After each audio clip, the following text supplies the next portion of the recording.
Modlin Fortress is the largest of its kind in Europe, if not the world. The site has been home to a number of fortified strongholds since the 11th century, but the building that stands here today saw the start of construction by the French between 1806 to 1812 on the orders of Napoleon Bonaparte.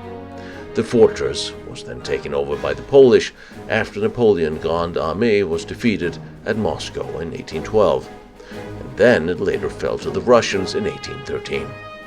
In the mid-19th century, the fortress then underwent a massive expansion to what we see today, including the 1853 addition of this massive granary overlooking the Narev River.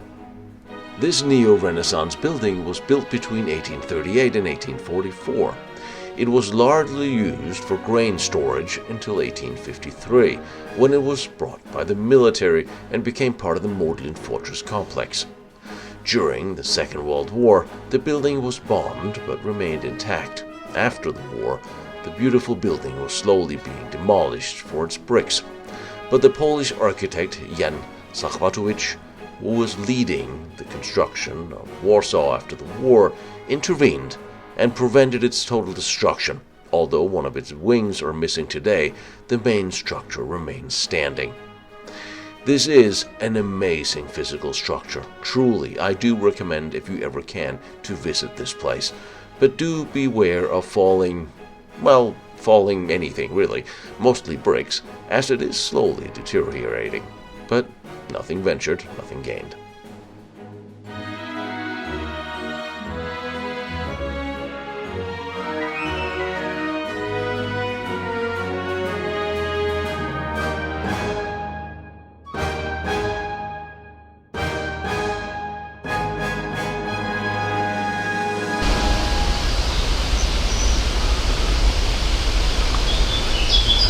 There's something you don't see every day.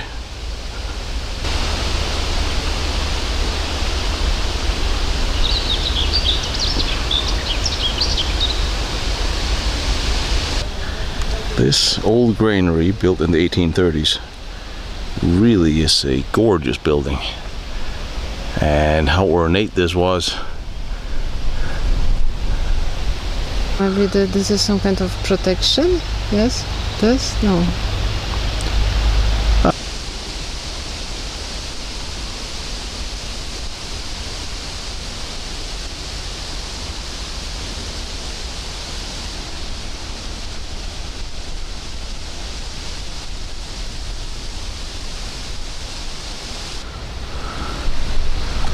But it's the longest building in Europe.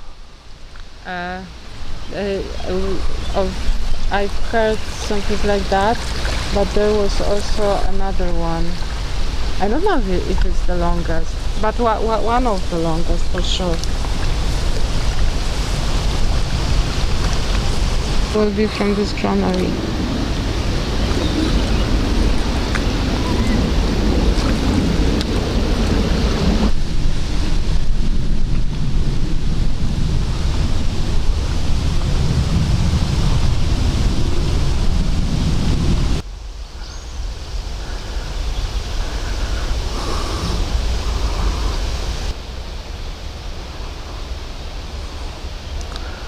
This really is an amazing building. And you have these beautiful peacetime buildings. And then at some point somebody decides, well, what the hell? The Germans are coming. We can store munitions in there. And what do you think happens then? Well, you can see the result. The Germans didn't like it and bombed it. And it blew up. And this is what we have left of this gorgeous building. Yeah.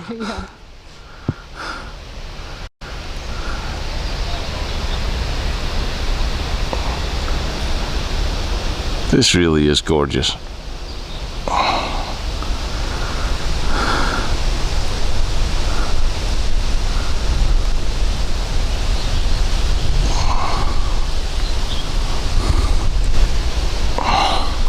I've read somewhere that there also was some kind of a defensive option here, that high on the top floor there was some kind of hose for artillery, so Anti-aircraft gun? Yeah, I don't know what was there exactly, yes, but there was some option to defend.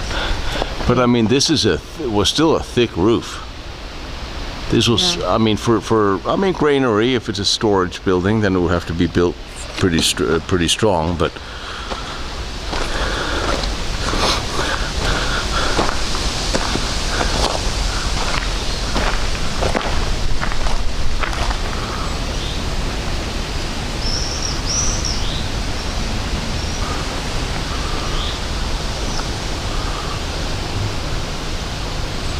this is almost Roman. You could walk straight down to the water, and the ships would dock right here. I mean, it's almost. It is. It's. Oh, would they pull the ships into here to unload? Yes, it looks like that. It does, doesn't it? I mean, there's a winch, so yeah, it looks like you would pull the ships in here.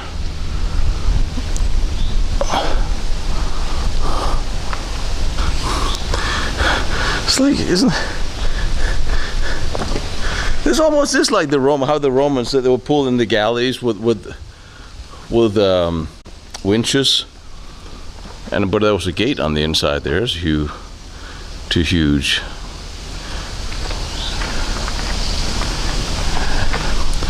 And across is Modlin, or possibly the longest barracks in the world. I will have to look that up.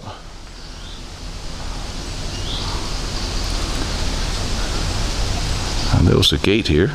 See the hinges that led down to, I guess this would be receiving of grain and supplies. And there'll probably be winches pulling them.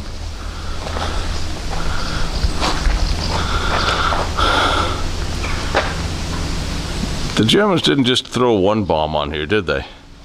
I don't know how many, but I think just one could be enough. Well, yeah. If you hit, you just need one. If you hit a munition store, you just need one. That's true. But oh damn it! I guess I have to go down the stairs.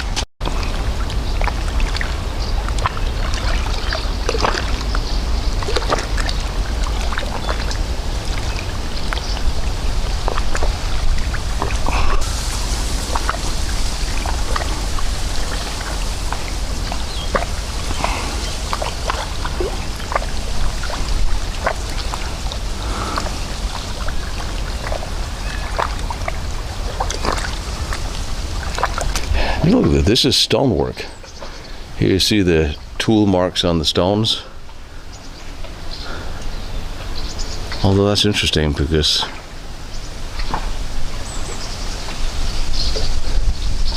so the foundation is stone on natural stone on large carved stones with the decorational brick here. This really was done in a Napoleonic era style, regardless of when it was built.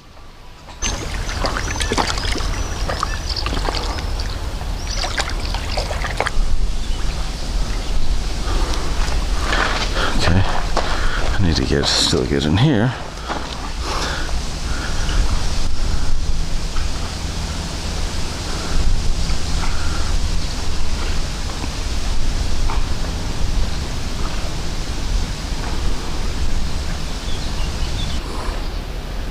There is nice perspective because when you have wide angle, you can see these corridors to corridors. Right. Now, so I always think defensive. Okay, I always think defensive, I know. But I look at these three. 2 smaller firing ports, 1 larger firing port, 1 ventilation port. That is sort of what this looks like to me. Plus, it's a good couple of meters thick, which is pretty damn thick for a granary. But now we have to remember, depending when this was built, granaries was the last place where the citizens could shelter and have food. This is where the food for towns under siege would be stored, so it had to be kept safe. So it's not entirely unthinkable for a granary of this vintage to have a defensive capability. And these do look defensive in my world. Granaries back in the day were pretty much just as important as the bank.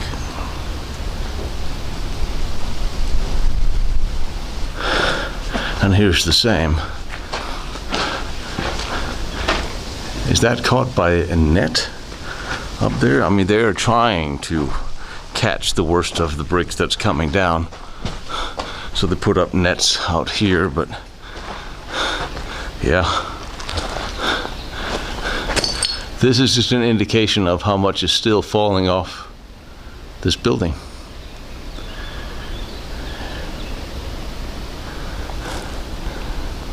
Two stories in this. Ventilation hole is courtesy of 1939 German military action.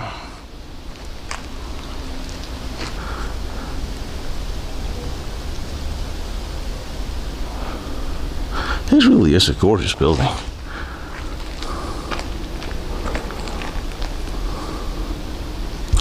If anything starts falling down, you know you hide under the arches, right? Goodness, just so agree on the small things. Wow. This is like a medieval castle.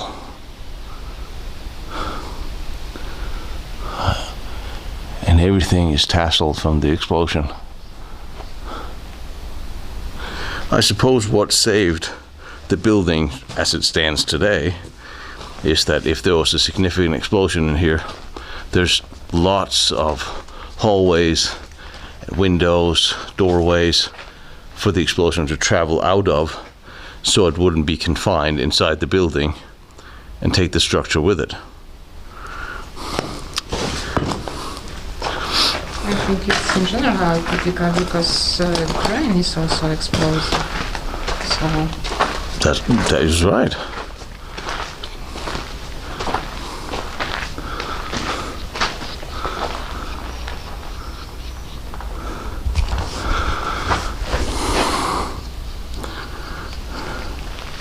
I mean, any kind of dry powder, really,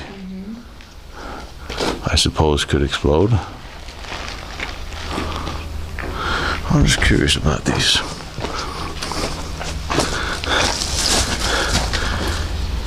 They are funneled.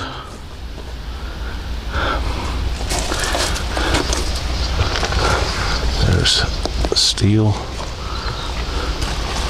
I'm pretty sure these, for the shutters, I would almost think that they might be firing position in some way.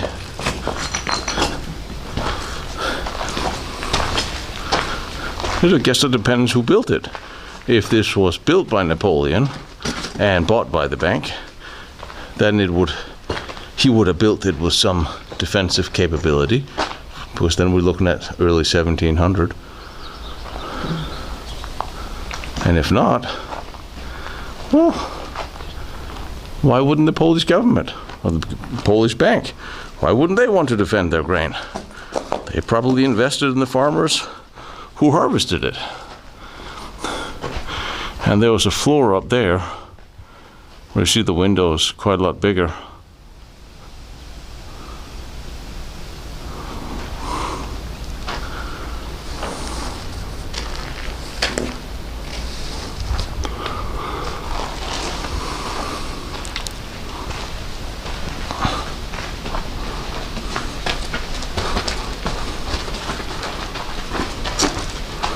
Oh,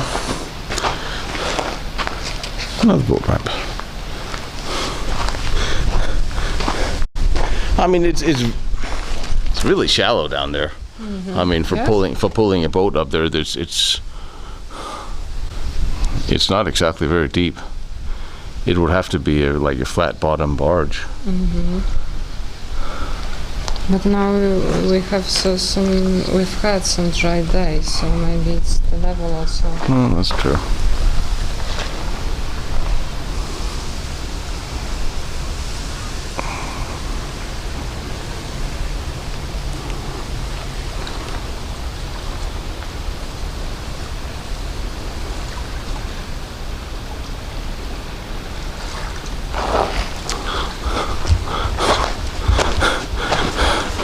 Speaking of hinges, this is a hinge. It's a hinge. Seriously. And there was 4 of them. So this was a big door. They were definitely protecting their grain.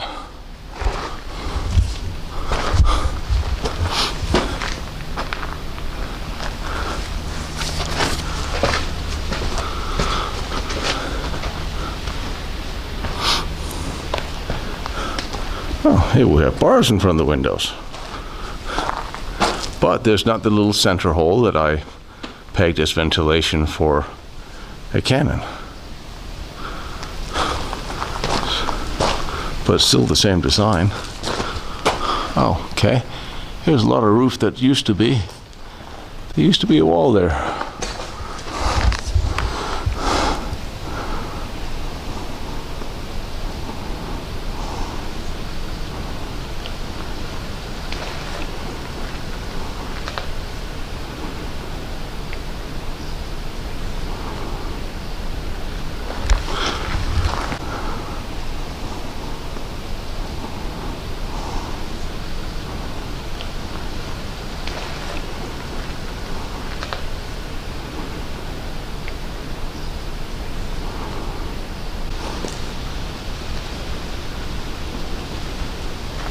Yes. It's like there's not like one hole that went down and blew everything up. There's lots of them.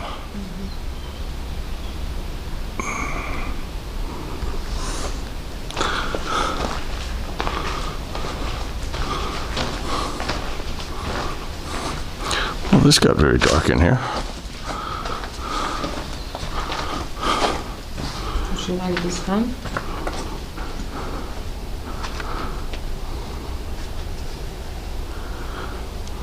Smaller storage rooms. And of course there's all the above floors as well that you have to remember.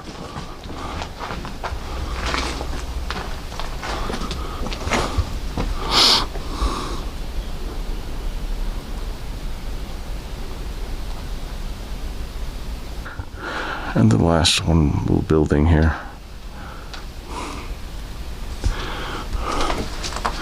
But the impact on the above floors, even if it didn't penetrate, it certainly broke loose a whole lot of the bricks down here. And there's a massive hook hanging there.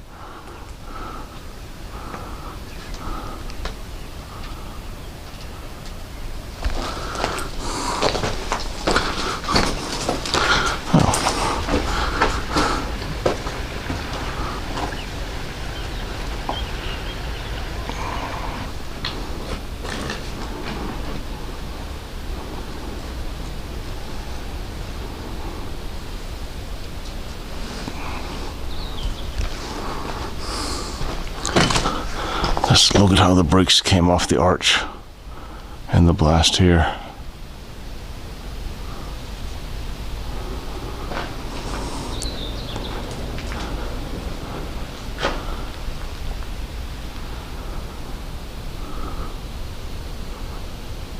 Visit fortress. 3 close.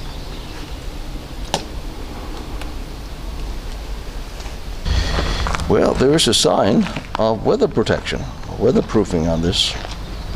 Don't even know what this is. Looks like a piece of cement.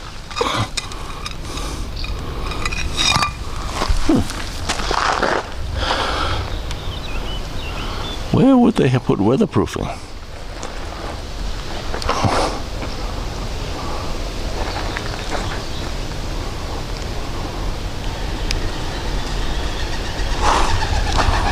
Yes, yes. Don't you start. Like all birds pissy these days.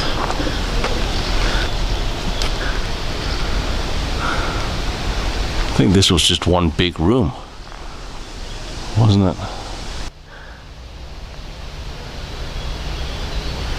Was it just...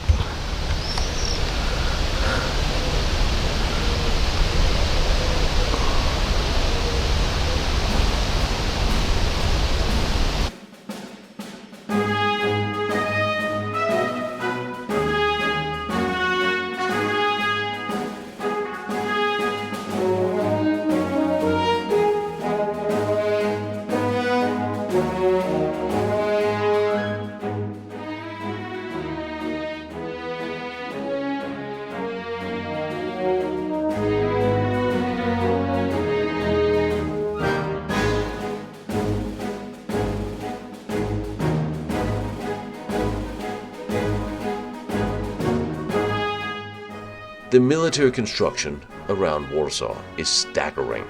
There are so many fortresses, forts, and bunkers from so many wars that I look forward to spending many years showing them all to you, as it will surely take you that long to see them all. And there are so many evolutions and newly thought constructions, test forts and experimental fortresses, bunkers, hiding in the woods, forests out here on all the battlefields that this really is. It's worth seeing. Behind me is Vanna von Braun's first test stand. Down the road is Dietmar's nuclear reactor. Over there is the Maginot Line and all its amazing forts. I'm visiting them all and I'm bringing them to you. So I really appreciate you like, follow, and share what I'm doing, trying to document all these important historical locations. And if you feel like you want to watch more pictures or documents that I use for these, go to lostbattlefields.com. And if you feel like helping me out with my travels, because gasoline and travel and airfare is expensive, my PayPal is there, protectionserviceint.com. You are more than welcome, but you don't have to. I appreciate all your support and all your help, and I love seeing these locations, and I love bringing them to you.